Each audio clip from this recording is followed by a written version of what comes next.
Racikan Berita 1.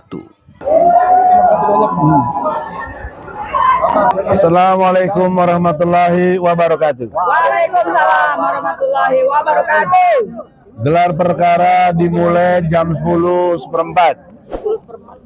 sampai sekarang jam 2:10. Persoalan fakta hukumnya adalah sampai detik terakhir tadi tidak pernah ditunjukkan ijazah aslinya Jokowi.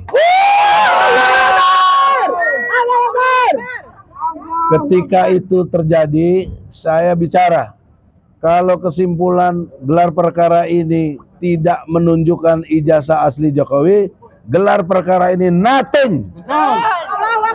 Saya nyatakan wall out. Makanya saya keluar duluan. Karena untuk apa? Secara ilmu hukum, kalau saya tetap ada di situ berarti saya setuju. Dan tiba-tiba Yakub Asibuan, lawyer dari sana, menyatakan gelar perkara disudahi dan jangan lagi dilanjutkan. Lawyer satunya bilang tidak perlu tunjukkan ijazah asli karena merendahkan Jokowi. Urusannya apa dengan merendah-merendahkan? Ini kan bicara fakta hukum. Nah, satu lagi yang keliru banyak di masyarakat, terfokus kepada ijazah masalah UGM. Saya gugat dalam pengertian hukum di Pengadilan Negeri Jakarta Pusat adalah ijazah SD, SMP, SMA. Tidak ada dengan ijazah UGM, nggak ada urusannya. Yang sekarang justru itu jadi debatable tadi.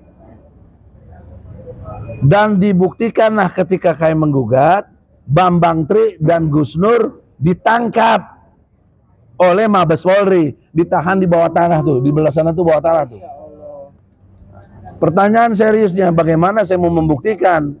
Bagaimana saya mendatangkan saksi? Mau besuk aja susah. Maka saya cabut gugatan itu, belum masuk pokok perkara. Tadi di atas dibilang katanya saya udah dikalahkan karena pengadilan tidak menerima. Pengadilan tidak menerima itu bukan karena apa-apa, karena saya cabut. Itu satu. Yang kedua, dengan ditangkap, pertanyaan saya, kalian wartawan kan cerdas, apakah peristiwa perdata masih ada dengan ditangkapnya klien? Tidak, itu sudah peristiwa pidana. Orang ditangkap. Betul, Tandri? Oleh karena itu, kalau dalam konteks pidana, yang harus membuktikan adalah jaksa dan polisi, bukan kami. Waktu perdata, iya. Maka dengan ditangkapnya itu saya tidak bisa buktikan, saya cabut. Bukan kalah, tidak berperkara karena saya ngajukan gugatan. Memang kalau perdata, siapa yang mendalilkan dia harus membuktikan. Tapi dalam pidana, dengan ditangkapnya klien saya, yang harus buktikan siapa? Jaksa dan polisi. Nah, ketika saya kejar itu, jaksa menyatakan tidak ada ijazah asli, yang ada fotokopi yang dilegalisir. Itulah yang dia dapat dari polisi. Artinya kelembagaan negara yang diwakili polisi dan jaksa tidak bisa menghadirkan. Kok kenapa si Otto selalu ngomong dan Jokowi ngomong buktikan maka aslinya? Ya aslinya dia yang pegang lah kalau memang ada. Logika sederhana lagi. Kalau kalian dituduh ijazahnya palsu, apa kalian diam? Tidak dong. Oh, ini yang asli, betul? Refleks, ini asli, betul? Kenapa sampai detik ini Jokowi tidak juga menampilkan ijazah aslinya? Bahkan di gelar perkara, ini peristiwa tertinggi dalam konteks proses pengadilan. Baru masuk ke pengadilan gitu loh. Jadi dengan adanya fakta hukum, fakta peristiwa tidak ada ijazah aslinya, maka logika hukum harusnya Jokowi jadi tersangka. Dan segera diadili. Itu kok logika hukum. Bang, tadi jadi di dalam itu gelar perkara pun apakah sudah selesai dengan abangnya keluar, TPUA keluar gitu? Tadi dia bilang saya interupsi nggak dianggap.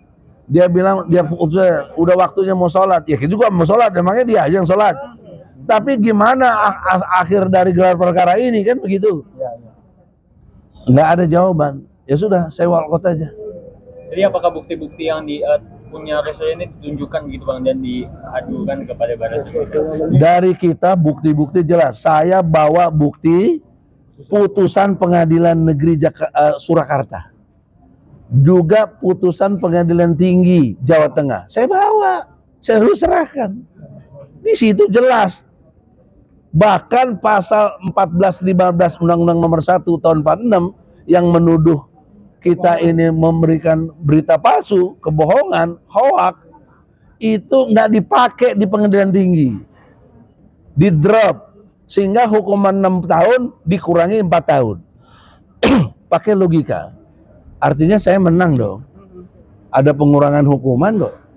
Dan saya lihat diktumnya apa yang menjadi dikurangi. Ternyata tidak dipakai pasal 14 dan 15 Undang-Undang Nomor 1 Tahun 46. Maka banding saya sempurna. Tapi saya ingin lebih sempurna. Kan logikanya logika hukum nih. Kalau pasal yang dituduhkan yang nggak terbukti bahkan nggak dipakai, harusnya klien saya bebas demi hukum. Itu yang logikanya. Tapi karena waktu itu Jokowi tahun 2003 nih, 2023 Jokowi masih presiden, hakim penakut, nggak berani bicara kebenaran. Akhirnya tetap dihukum 4 tahun. Kemudian saya kasasi, dihukum lagi 4 tahun. Ya sudah, sekarang saya gelar perkara, nggak ada juga ijazah aslinya. Confirm dong. Tadi dibelejetin oleh Roy Shuro, oleh Rismond, oleh Dr. Tifa tentang segala pendekatan ilmu telematikanya dan lain sebagainya yang berkait dengan digital. Itu nggak bisa dia jawab. Nggak ada yang bisa dia jawab. Dengan perkap juga kapol ini dari Al-Katiri nggak bisa dijawab. Perkap nomor 10 dijawabnya dengan perkaba. Perkaba itu peraturan kabar reskrim, jauh di bawah perkap. Karena itu kan Kapolri. Bagaimana sih membantah perkap dengan perkaba? Jadi saudara-saudara, itu aja sementara. Mungkin katanya habis isoma dilanjutkan. Saya sudah tidak berkenan. Kenapa? Karena dipastikan tidak pernah muncul ijazah aslinya. Baik yang katanya asli menurut Polri. Diblejetin tadi oleh Rismond oleh semuanya. Kesalahan karena dirpidum. Identik. Beda dengan otentik. Itu harus ngerti itu. Saya kira gitu aja ya. Ya, terima kasih Pak.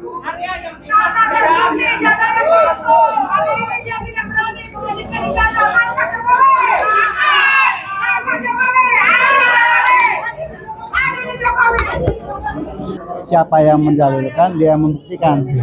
Hari ini ada Lebar. ini kan area udah luas banget. Udah luas banget ya.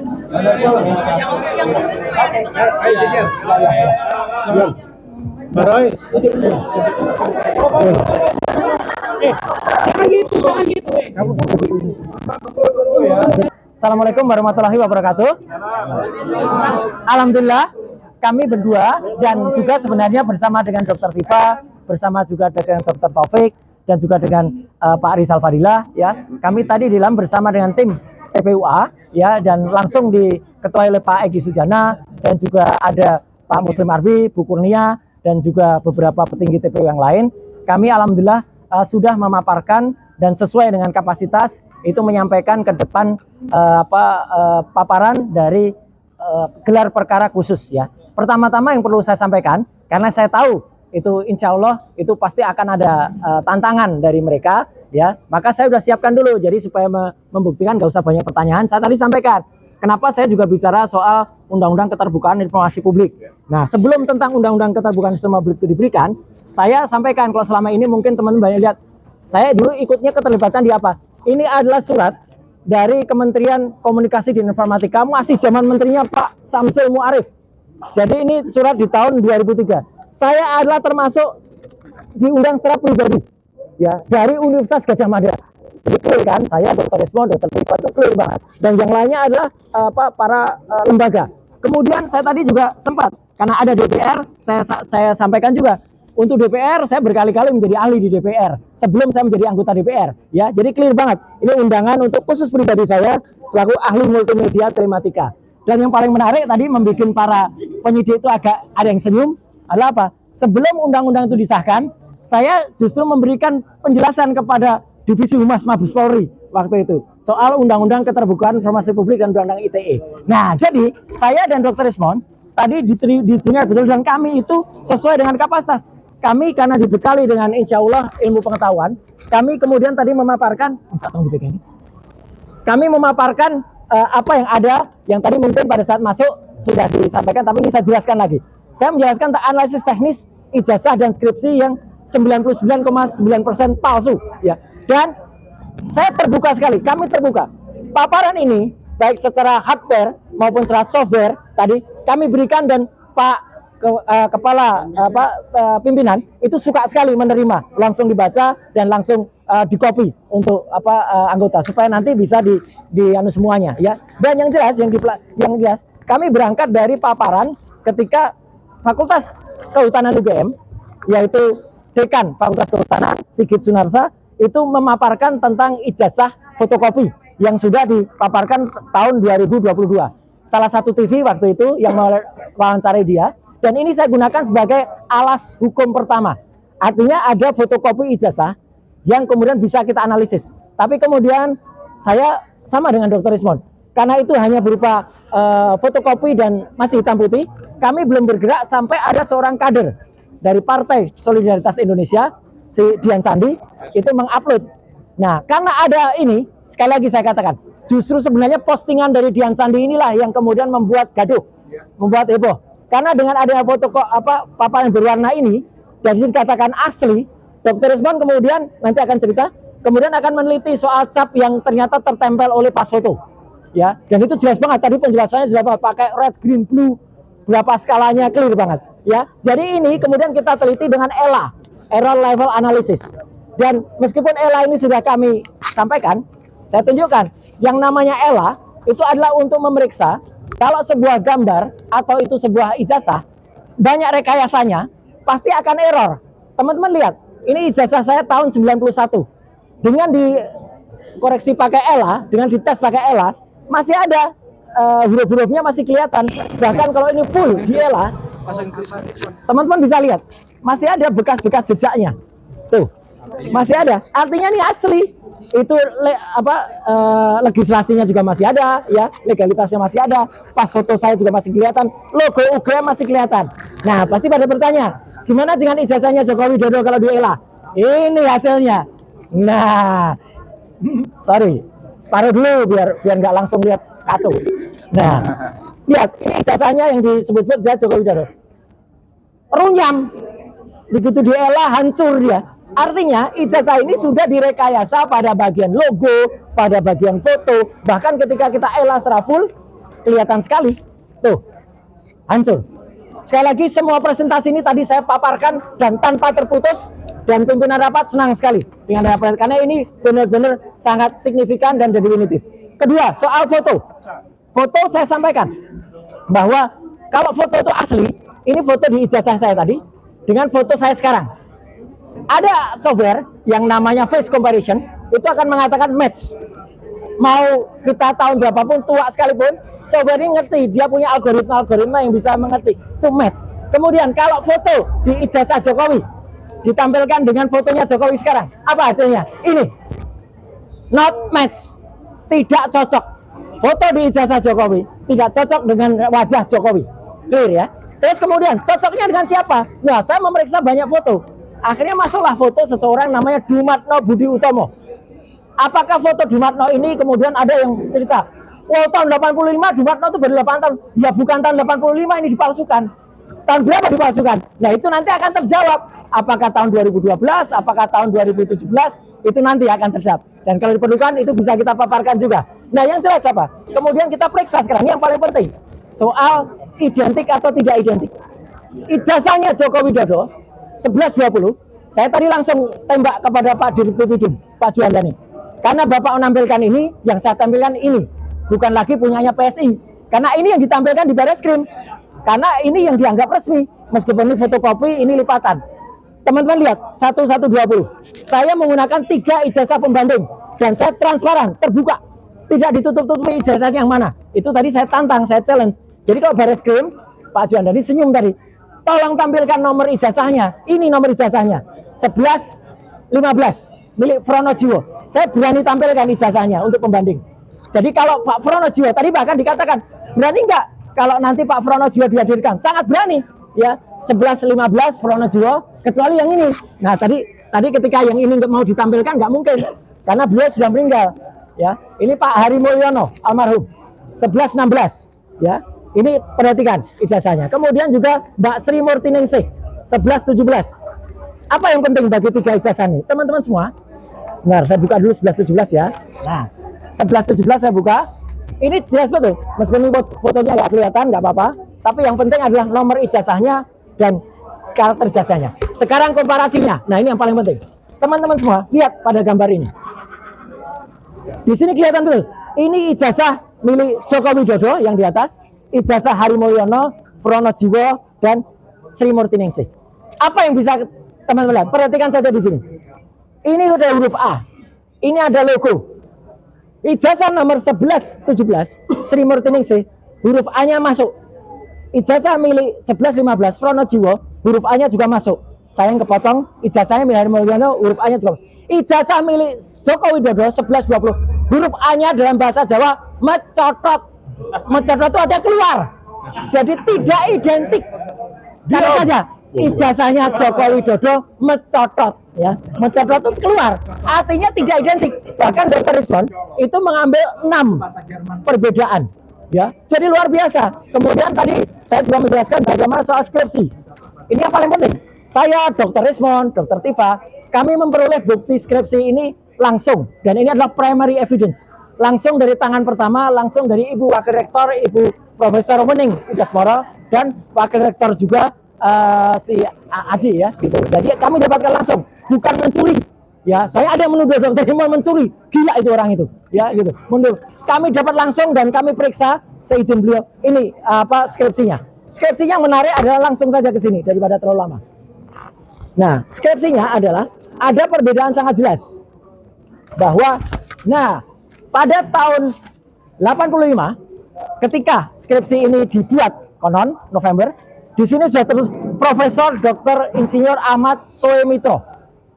Padahal Profesor Ahmad Sumitro harusnya pakai U baru mengucapkan pidato pengukuhan guru besar pada bulan Maret tahun 1886. Jadi 5 bulan setelah ini. Jadi kan nggak mungkin dia tuliskan yang benar yang ada di sini.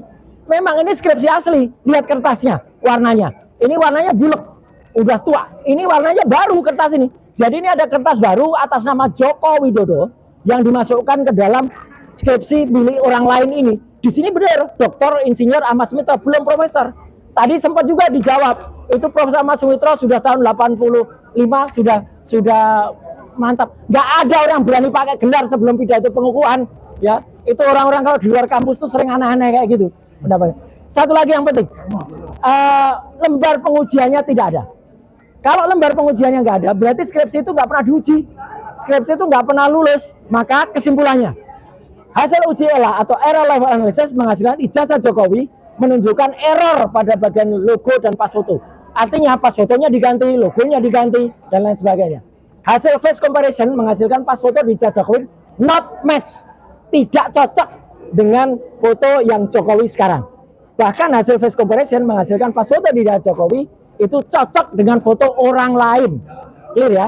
Nah, kemudian ijazah pembanding 1115 miliknya Pronojiwo, 1116 miliknya almarhum Hari Mulyono, 1117 miliknya Sri Murtiningsih, itu identik. 3 itu identik. Tapi yang 3 identik ini tidak identik dengan ijazah 1120 milik Joko Widodo. Jadi ijazah Joko Widodo tidak identik. Clear. Dan ijazah pembandingnya jelas. Palsu. Kemudian palsu atau nama Dr. Insinyur Ahmad Sumitro di ucapan terima kasih itu sudah bergelar profesor. Padahal dia belum profesor pada November 85 karena pidato pengakalannya Maret. Nah, jadi itu yang penting. Beliau dikukuhkan menjadi guru besar. Dan terakhir, tidak ada lembar pengujian yang sangat penting di skripsi itu. Tidak ada lembar pengujian. Klausul yang paling bawah ini yang paling penting. Kalau cacat, skripsinya cacat, maka itu tidak akan lulus. Dan kalau orang yang nggak lulus, nggak akan punya ijazah. Dan sekaligus kami berdua tadi tersenyum di dalam, karena kami sempat singgung-singgung soal keahlian kami. Saya tunjukkan tadi dengan berbagai dokumen, kemudian berbagai sertifikat, berbagai pengakuan dari DPR, dari Kementerian Kominfo waktu itu, bahkan dari Mabes Polri, kita sah semuanya. Dan lucunya orang yang men-challenge kami itu tadi katanya mengaku ahli digital forensik, ternyata ahli sastra, ya, karena dia nggak punya presentasi apapun, cuman ngomong aja bla bla bla bla bla. Kemudian sempat ini fakta ya, saya tidak menutupi, sempat di stop oleh Pak Kepala Rawasidik, karena udah kamu nggak, dia mengatakan kamu loh itu, udah kamu nggak usah cerita itu, kami sudah tahu, cerita saja apa yang kamu bisa bantah untuk mereka, untuk beliau-beliau itu, gitu. Dan ternyata nggak bisa. Cuma nomor-nomor aja. Nah, biar tambahkan Dr. Rismon. Silakan. Jadi kesimpulannya aja nanti hasil suaranya. Insya Allah kita hanya bisa berharap, ya. Kita manusia itu kan tidak mungkin sempurna. Jadi kita hanya berdoa dengan bantuan media semuanya, ya. Moga-moga apa yang saya persembahkan untuk TPUA, apa yang kami persembahkan untuk ini bisa diterima dan bisa mengubah, ya, apa yang kemarin terjadi. Tapi tentu itu semua kita juga harus mohon doa, moga-moga mereka semua yang ada di ruangan diberikan hidayah oleh Allah Subhanahu wa taala. Amin. Itu ya. Oke.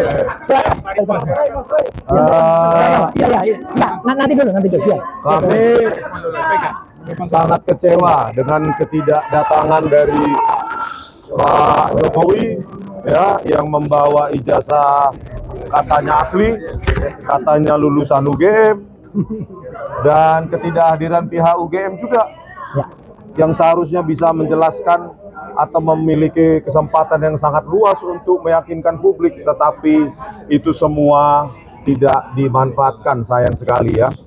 Dan pada kesempatan ini memang kelihatan pihak Dirtipidum itu kalah telak, ya, kalah telak dalam arti bahwa menunjukkan nggak usah ijazahnya Pak Jokowi dalam versi analog, versi digital pun tidak berani menunjukkan kepada kami dalam monitor. Betapa menakutkan fakta itu kepada Pak Dirtipidum. Dan tadi ya kami telanjangilah habis-habisan, ya, laboratorium forensik Bareskrim terpaksa kami telanjangi, bukan karena kami benci, tetapi kami menginginkan forensik yang bermartabat, independen, tidak diatur, tidak dimanipulasi. Bahkan tidak, Kapolri pun harusnya tidak boleh punya otoritas mengatur hasil dari forensik. Oleh karena itu sebenarnya kalau didengarkan oleh Pak Presiden Prabowo, sebaiknya Pak, lembaga forensik itu harus dikeluarkan dari kepolisian supaya menjadi lembaga independen yang dipercaya oleh publik. Kalau bisa tiga lembaga Pak, khusus forensik. Jadi Kapolda, Kapolri, atau atasan-atasan mereka itu tidak bisa mengintervensi, mengatur-ngatur hasil seperti kasus Jessica Wongso, ya, Dirtipidumnya Krisnamurti, Kapoldanya Tito Karnavian, Kepala Laboratorium Komputer Forensik Muhammad Nur Al-Azhar, mereka berkomplot dengan para jaksa memanipulasi barang bukti digital, mengabur-ngaburkan menggunakan software gratisan yang bernama iRightSoft. Itu software gratisan dipakai oleh laboratorium forensik. Tadi saya jelaskan juga ya, Mas, pengantar saya. Kenapa saya jelaskan ini? Karena saya cinta kepolisian. Supaya forensik ini benar-benar untuk kita semua, untuk rakyat. Dan nggak berani dipotong tadi oleh polisi. Iya, dan seperti ini, Tito Karnavian ingin jadi Kapolri, dimanipulasi oleh Muhammad Nur Al-Azhar lewat software gratisan iRightSoft untuk mengabur-ngaburkan dan menganimasi. Itulah contoh nyata. Ya, belum lagi KM50, belum lagi Verdi Sambo, ya, dibilang video DVR itu tersambar petir, padahal mereka yang merekayasa, merusak. Jadi ini makanya kita telanjangi benar-benar Dirtipidum ini dan timnya, bukan karena kami benci, tapi karena kami cinta kepolisian. Ya, kami sangat cinta kepolisian karena apa? Karena kita yang bayar mereka, pajak kita kan. Kami jelaskan tadi bagaimana menganalisa lintasan stempel, kok nggak ada, ya, kok nggak ada itu kanal rednya, padahal harusnya apa-apa foto dulu baru stempel. Tetapi kita analisa nggak ada sebaran kanal rednya, ya babak belur satu. Yang kedua babak belur juga. Ada deep fake forgery, babak belur juga. Ya, masalah skripsi juga babak belur. Ya. Yang mengatakan, yang disimpulkan secara prematur, lembar pengesahan skripsi Joko Widodo hanya dirasakan ada cekungan, disimpulkan hanya handpress dan letterpress, dan nggak bisa dijawab hari ini. Jadi kapan kesimpulannya disampaikannya, Bang? Kesimpulannya pasti kalah telak gitu, ya. Apapun hasilnya, karena memang tadi sempat Dirtipidum melirik saya ke belakang waktu saya merepresentasikan, seolah-olah memohon ampun bang. Seolah-olah ya. Iya, seolah-olah ampun bang, cukup ya bang, jangan kulitin terus bang, ampun bang. Jadi Biro Wasidik akan kapan menyampaikan kesimpulan dari gelar perkara? Ya kapanpun itu, saya kira Karwasidik harus fair. Ya, banyak sekali celah-celah yang mengatakan bahwa kesimpulan dari forensik Baris Krim Polri yang diumumkan oleh Dirtipidum itu sangat-sangat prematur. Kalau berani, periksa Pak Iman Raharjo. Bagaimana kiosnya itu yang menjadi calo dokumen palsu di Pasar Pramuka Pojok, kaitannya atau korelasinya dengan lompatan kuantum karirnya menjadi komisaris dan wakil menteri desa, kalau tidak ada hubungan jasanya dengan Joko Widodo. Panggil semua dong, periksa semua, karena ini sudah pasti palsu. Kalau nggak palsu pasti dibawa tadi, ditampilkan digital aja nggak berani. Bang, tadi ini berarti udah selesai ya gelar perkara? Sudah selesai. Selesai. Yakinlah itu palsu, karena bayangkan hanya menampilkan versi digital aja nggak berani. Versi digital takut, kami analisa dalam cuma pakai mata aja takut. Satu lagi, sebelum Pak Rizal Fadila, ada satu hal yang sangat konyol tadi disampaikan oleh kuasa hukum mereka. Jadi menurut mereka, ijazah itu bisa dianggap asli kalau UGM sudah menyatakan asli. KPU sudah mengatakan asli. Padahal UGM itu hanya melegalisasi, jadi bukan menyatakan asli. Dan mereka mengatakan, mereka menggunakan analogi yang sangat konyol. Jadi kalau misalnya pemeriksaan jenazah, ya jenazah sudah cukup pakai visum, otopsi selesai, kan nggak perlu ijazah jenazahnya dihadirkan. Nah itu konyol. Jenazahnya perlu dihadirkan. Contoh kasus Joshua, ya kan? Otopsi bisa salah, visum bisa salah. Maka ini jangankan jenazah, ijazahnya harusnya dihadirkan dan akan terbukti kalau ijazah dihadirkan itu terbukti akan palsu. Pak Rizal, Oke, silakan Pak Bang Rizal, saya ke belakang dulu. Yang pertama sebenarnya Jokowi seharusnya hadir membawa ijazah yang disebut aslinya itu, tapi ternyata Jokowi tidak hadir. Jokowi tidak membawa juga, apalagi ijazahnya tidak hadir. Kuasa hukumnya juga tidak bawa ijazah. Padahal dalam gelar perkara khusus seperti ini yang sangat penting sekali, itu seharusnya hadir Pak Jokowi dengan membawa ijazahnya, tapi itu tidak. Itulah gambaran bahwa dia takut, dia pengecut, something wrong, ada sesuatu yang salah pada dokumennya itu.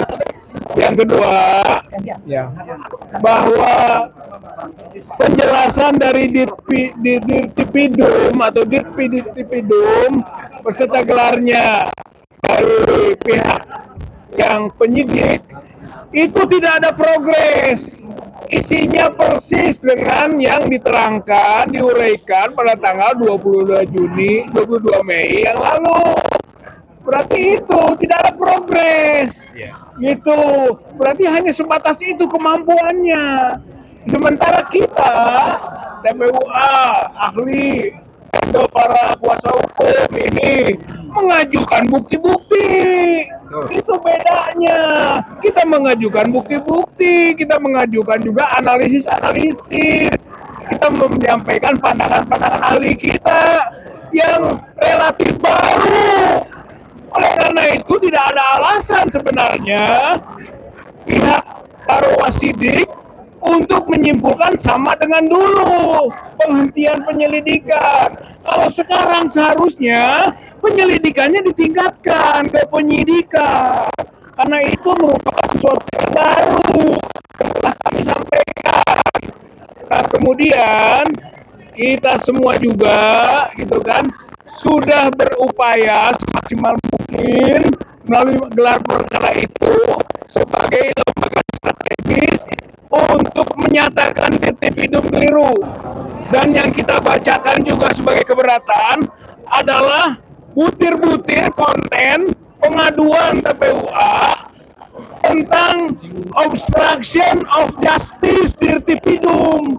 Jadi keyakinan kita itu sudah sampai kepada bahwa Dirtipidum melakukan tindak pidana dengan menyampaikan atau mengumumkan sebagaimana tanggal 22 Mei 2025 yang lalu, yang diulangi diuraiannya sekarang juga.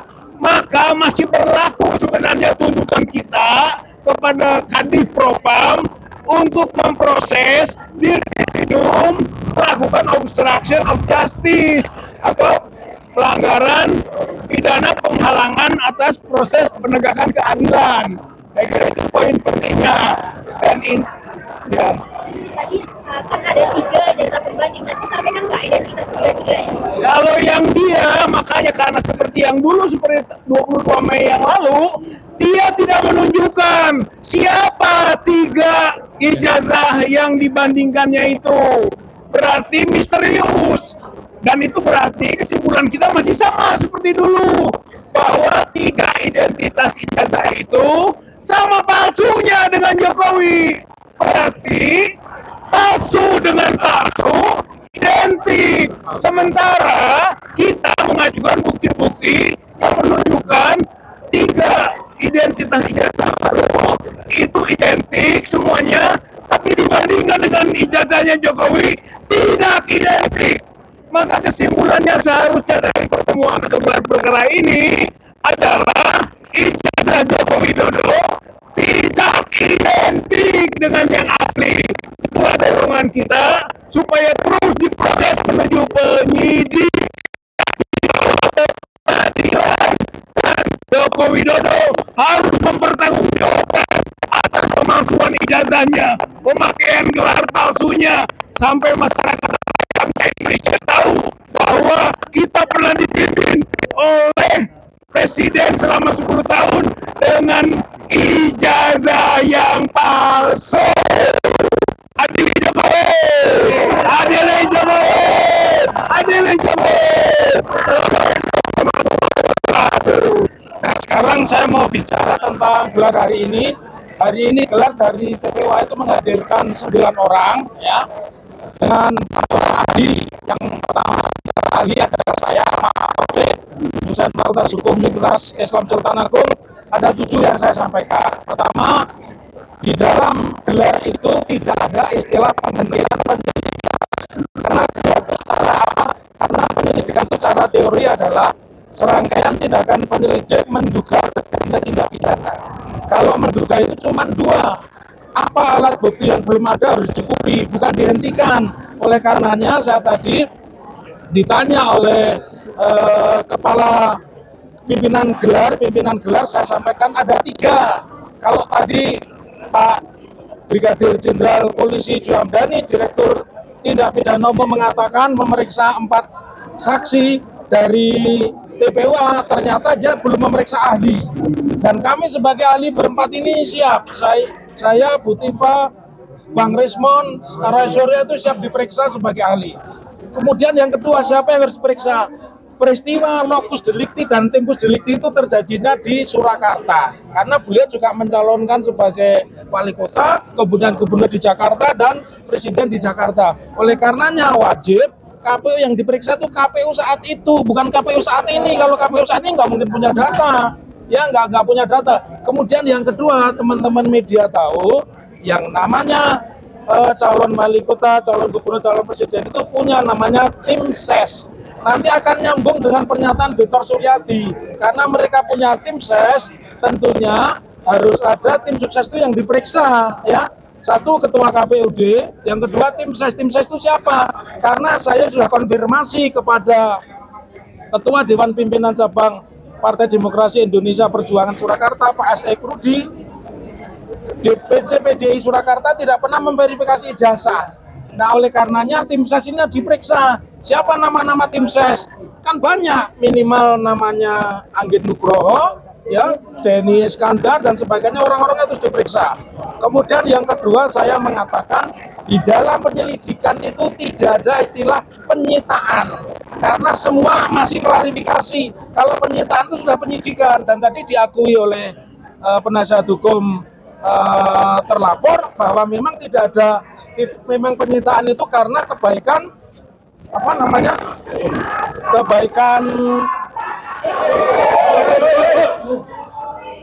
karena itu kebaikan dari Pak Jokowi.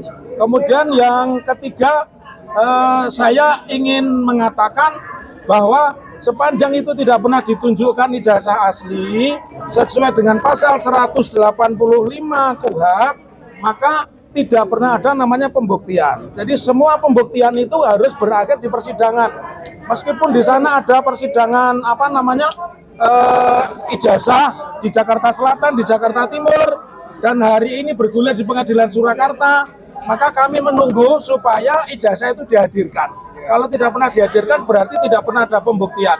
Yang terakhir, dengan sendirinya karena tidak pernah ada pembuktian ijazah, maka tidak boleh ada orang dipidana karena menyoal ijazah. Terkecuali sudah dibuktikan di depan persidangan ada ijazah asli, maka siapapun yang mempersoalkan ijazah, dia harus dinyatakan melakukan penghinaan. Jadi sepanjang tidak ada pembuktian di depan persidangan, maka tidak layak orang dikatakan melakukan penghinaan. Penghinaan itu sudah ada bukti dulu. Misalnya ijazah saya asli, sudah orang menanyakan ini buktinya. Sepanjang itu belum pernah dibuktikan, ditunjukkan, maka di situ tidak pernah ada pembuktian. Harapan terakhir, semoga ini berlanjut dan saya diundang dalam kapasitas untuk meneruskan perkara ini dari lidik ke sidik. Terima kasih. Terima kasih. Ya. Sama Bu Tifa.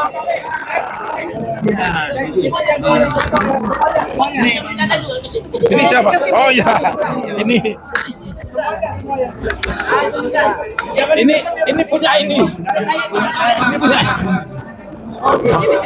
Ini ya, sini ya, ke Bu Tifa ya. Oke. Ya. Bismillahirrahmanirrahim. Assalamualaikum warahmatullahi wabarakatuh. Ya, baik. Jadi saya adalah salah satu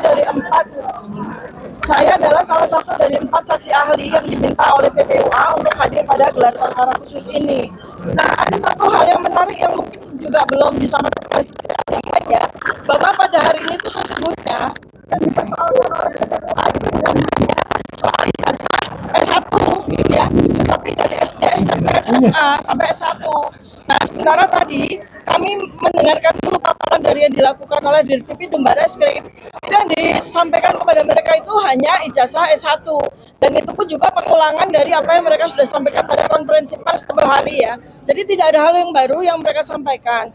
Justru karena itu, maka saya itu menyampaikan beberapa hal yang mereka mungkin tidak tahu ya, bahwa dari dokumen-dokumen yang mereka paparkan pada konferensi pers itu banyak sekali aspek-aspek yang perlu dikoreksi. Jadi saya sebagai saksi ahli itu datang itu bukan hanya untuk menjadi saksi yang meringankan TPUA, tetapi juga harapan saya adalah memberikan tambahan keterangan yang komprehensif sehingga nanti kepolisian itu betul-betul bisa memberikan sebuah keputusan terhadap kaitan masalah hukum ini itu dengan sebenar-benarnya gitu loh. Jadi karena yang tadi kami juga lihat bahwa apa yang mereka sampaikan bahwa mereka memeriksa saksi-saksi itu tidak ada satupun saksi dari TPUA.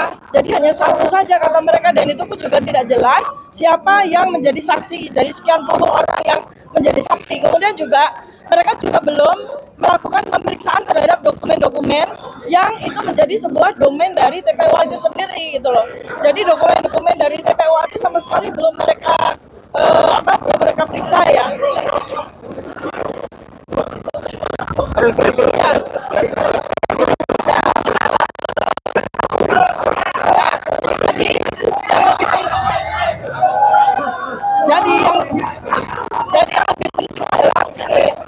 Jadi kami sangat mengharapkan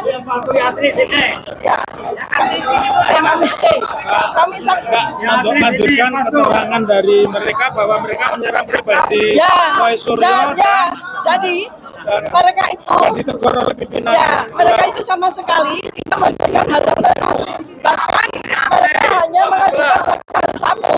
Itu pun ya hanya menyerang pribadi. Sama sekali tidak memberikan hal yang baru. Mereka hanya menyerang pribadi saja. Jadi karena mereka tidak memberikan sebuah substansi apapun. Jadi apa yang mereka sampaikan itu satu, tidak ada yang baru. Kemudian mereka juga menyampaikan substansi yang tidak ada hubungannya dengan TPUA. Terkait misalnya dengan penjelasan Pak Betor Suryadi, terkait dengan Pasar Pramuka Pak Paiman. Itu sama sekali nggak ada hubungannya dengan TPUA. Nah, sementara mereka tidak punya bahan tentang TPUA gitu ya. Jadi itu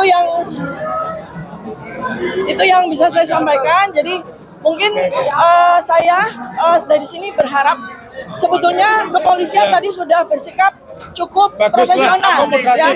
Tetapi yang tidak, sama sekali tidak, yang zong itu adalah dari pihak mereka, karena mereka tuh sama sekali tidak punya bahan. Mereka tuh memakai punyanya Pak Juamdani. Ya, mereka bahkan hanya menghadirkan satu saksi ahli aja. Mereka tidak mampu menghadirkan saksi ahli seperti kami yang sangat komprehensif ya. Saya dari sisi behavior, karena data yang perlu dilakukan adalah konvensi antara data digital yang kita bisa peroleh dari internet dengan behaviornya dari Pak Joko Widodo itu. Nah, itu yang menjadi area dari riset saya yang saya berikan kepada negara. Jadi apakah mereka dari perilakunya apakah memang layak, apakah kemudian penjelasannya itu inkonsisten, itu kan kita juga melihat sendiri kan, bahwa penjelasan dari Pak Joko Widodo itu kan tidak konsisten. Tentang KKN-nya yang oleh Baris Krim disampaikan tahun 1983, ternyata beliau sendiri mengatakan KKN baru tahun 85, dan seterusnya ya. Banyak sekali hal-hal yang sebetulnya bisa kami sampaikan terkait dengan behavior yang tidak konsisten, dan itu sangat penting. Itu sangat penting bagi banyak halayak, karena selama ini mereka selalu memframing bahwa data digital itu tidak bisa dilakukan analisis. Itu salah besar, ya, karena data digital itu masuk di dalam ilmu yang disebut sebagai data science. Data science itu kita bisa menggunakan data-data digital, data-data internet itu untuk menjadi substansi dari area penelitian kami para saksi ahli. Seperti itu ya. Ya, ya, sama-sama. Terima kasih.